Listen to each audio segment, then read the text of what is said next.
It's a very rotten thing to do to your mother. I just don't understand how you can be so unconcerned about this. Unconcerned? I am plenty concerned. What I'm really concerned about is you. Oh, me? Me? Yeah. I am beginning to wonder whether or not you're capable of having a good time. Oh, why? Because I won't wear my gloves in the winter? No, because there isn't the least bit of adventure in you. You know what you are? You are a watcher. There are watchers in this world and there are doers, and watchers sit around watching the doers do. Oh. Well, tonight, you watched and I did. Oh, yeah. Well, it was harder to watch what you were doing than it was for you to do what I was watching. You won't let your hair down for a minute. You couldn't even relax for one night. Boy, Paul, sometimes I feel like you act like this little A stuffed shirt? Is that what you're going to say? I didn't say that. Well, that's what you were implying. That's what you were anticipating. I didn't say you're a stuffed shirt. You're just extremely proper and dignified. Proper and dignified. When have I ever been proper and dignified? Always. You always dress right. You always look right. You always say the right things. You're just very close to being perfect. Well, that's a very rotten thing to say. I have never seen you without a jacket. Well, before we got married, I was sure you slept in a top. oh, no, just for very formal sleeps. Like Thursday night. You wouldn't walk barefoot in the park with me. Well, that's a very simple answer. It was 17 degrees. Exactly. That's very sensible and logical, except it isn't any fun. You know what? Maybe I am too proper and dignified for you. Maybe you would be happier with someone more flamboyant and colorful. Well, he would wear a lot more luxe than a stuffed shirt. Oh, well, I thought you said I wasn't a stuffed shirt. Well, you are now. You know what, Corey? I have court in the morning, so I just don't have time for this. Where are you going? To sleep.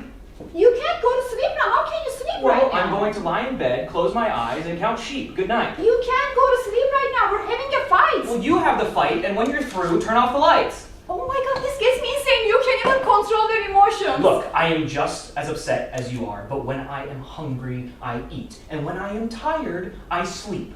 You eat and sleep too, and don't deny it, I've seen you. Not in the middle of a crisis. What crisis? We're just arguing a little. You don't consider this a crisis? Our entire marriage hangs in the balance. It does? When did that happen? Just now. It is suddenly very clear to me that you and I have absolutely nothing in common. Why? Because I won't walk barefoot in the park in winter? My God, don't oversimplify this. Corey. I am angry. Can't you see it? Yes, Corey. It's 2:15 in the morning. Look, if I can fall asleep in half an hour, I can get maybe 5 hours of sleep. Look, I will call you from court in the morning and we can argue over the phone. You won't go to sleep right now. You're gonna stay here and fight to save our marriage. If our marriage hinges on breathing fish balls and poofla-poo pie, then it's not worth saving, Corey. Now, I'm going to crawl into our tiny, little, single bed. If you care to join me, we'll be sleeping from left to right tonight.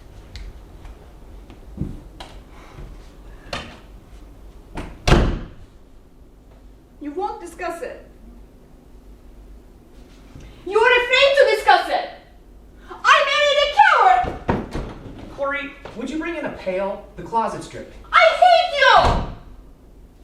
I really, really, really hate you. Corey, there's one thing that I have learned in court, and is to be very careful when you are tired and angry, because you will say something you will soon regret. I am now tired and angry. And a coward. Now I will say something I will soon regret. Corey, maybe you're right. Maybe we have nothing in common. Maybe we rushed into this marriage a little bit too fast. Maybe love hasn't anything to do with it. Maybe people should be checked for more than a blood type. Maybe they should be looked at for emotional intelligence, understanding, and emotional maturity. You're just unbearable. Well, you belong in a nursery school. It is a lot more fun than home for the funny Oh my daddies. God. Corey, look. I can't when you're acting hysterical. I am not hysterical, Paul. I know exactly what I'm saying, and it is no good between us anymore. Okay. Look, I'm sorry, okay? I don't want to cry, but I feel like there's something. Say, just cry. Go ahead and cry. Don't you tell me when to cry. I am gonna I'm gonna cry, and I'm not gonna have my cry until you are out of this apartment. What do you mean out of this apartment? I mean, you certainly don't think we're gonna live here together after tonight, do you? Are you serious? Of course I'm serious. I want a divorce. Oh, a divorce, really? Yeah, I want a divorce. Well, where are you going now? Good night, Paul. You can't go to sleep, not right now. You did it before. Well, that was in the middle of a fight. This is in the middle of a divorce. I can't discuss it when you're hysterical, Paul. Good night. Corey, will you come out here? I want to know why you want a divorce. I told you why. Because there is nothing common between you and me. Well, what about those 6 days in the plaza? But 6 days doesn't make a week. What does that mean? I don't know what that means. You know, I want a divorce. I think you really mean it. I do. So you mean that every time we have a little fight, you're going to want a divorce? No, there is not going to be any more little fights. This is it, Paul. We're at the end of it. Good night. Okay. So you honestly mean that... Corey?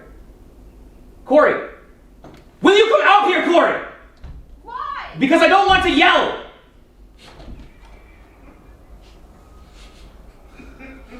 All the way.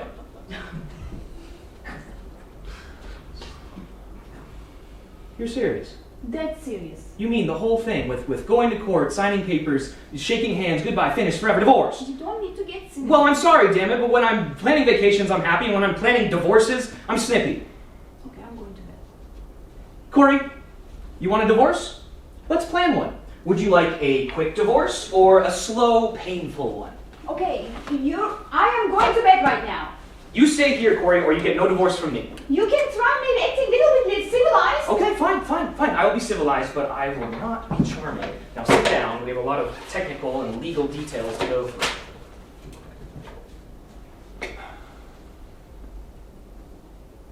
First of all, what grounds? Things just didn't work out. They sure as hell didn't. You can't say we didn't try. Yeah, almost 2 whole weeks. It is better than finding out in 2 years. Or 20. Or 50. Lucky, aren't we? Yeah, we're the luckiest couple on earth. I thought you weren't going to cry.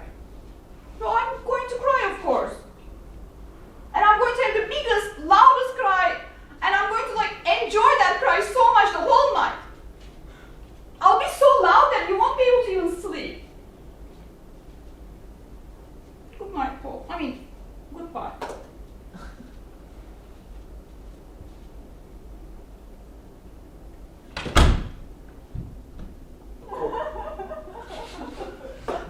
Corey.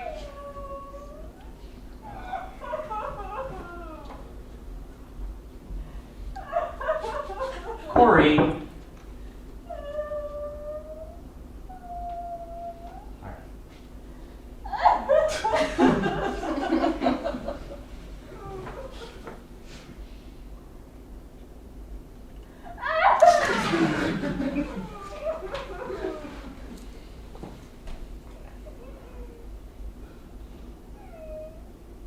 See.